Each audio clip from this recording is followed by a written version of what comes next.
Welcome to the Armani Talks YouTube channel. I'm your host, Armani Talks. In this channel, we're covering communication skills to help you level up your confidence, charisma, and brand presence. If you're new to the channel, welcome, and be sure to hit that subscribe right on below for 3 weekly videos on how to level up. Obsession. Is it a good thing or is it a bad thing? Now, if you're thinking about it in the mainstream context, obsession is not only a bad thing, it's an awful thing. I mean, anytime you're getting obsessed with something, it's equated towards an addiction. And no one says, oh, I'm addicted. That's a good thing. We typically use addicted, that word, in a negative context. So let me ask you the question again. Is obsession a good thing or is it a bad thing? And if you were to ask me, I would say it depends. It depends on what? It depends on what exactly you're getting obsessed about. Because for the most part, when we do get obsessed, oftentimes it's not the act of obsession that's bad, it's what we are getting obsessed on that is incorrect. For example, if you're getting obsessed towards a person, that's bad. It doesn't matter what kind of person it is, because eventually you're going to start behaving like a stalker. Whether it's a celebrity, it's an ex, it's a person that you have a crush on, whatever.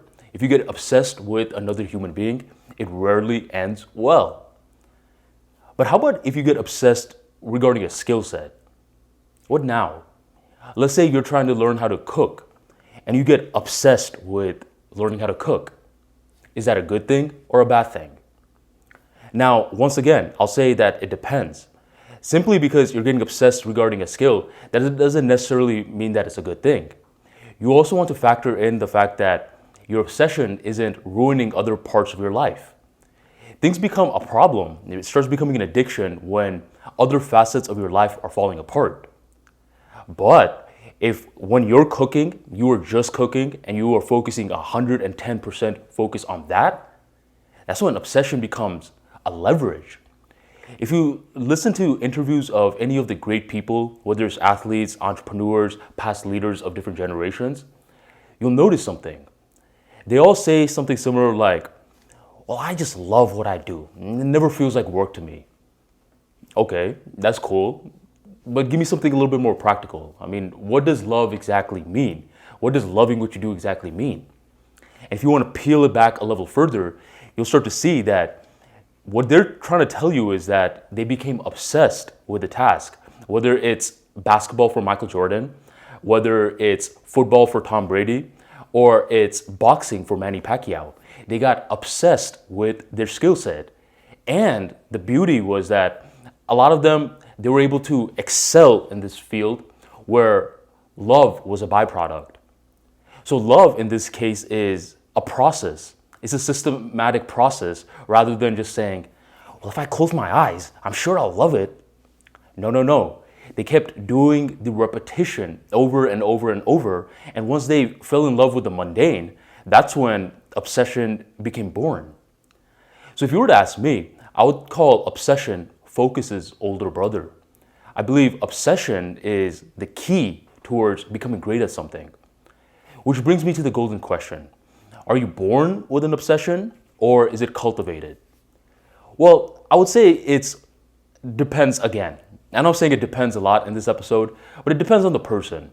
There are certain parts of my life where I feel as though I got obsessed regarding certain things since I was growing up. Like for language.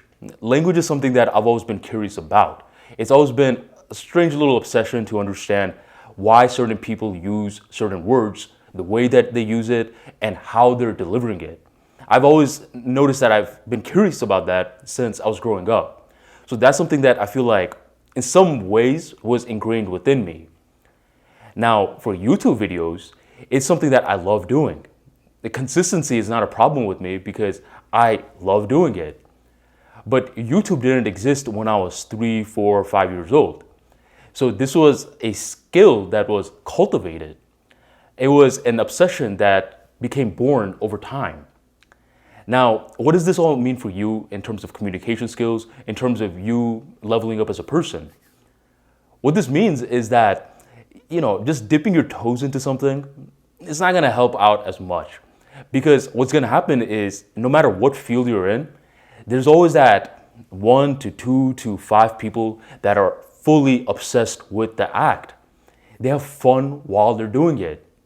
So while you're thinking about, focusing, you're doing your little techniques, your routines, which is great, but you don't enjoy the task at all, and it's just for the bills, you're not obsessed. You're dipping your toes in it. You're in middle ground territory, the territory of losers. You're going to get outworked left and right by the people who are obsessed. So ask yourself, how much focus are you putting in? And do you love what you're doing? Do you have fun doing it? Because if you're not having fun, then you are missing out on the key ingredient. In the beginning stages, it's probably not going to be fun. I mean, for me, when I was starting the YouTube channel, it wasn't fun buying the right camera, buying the right lapel mic, and playing with the settings, setting this up. That wasn't fun. Yet, you have to go through the growing pains to eventually fall in love with the small stuff. If you just like the big stuff, then you're not necessarily obsessed with it.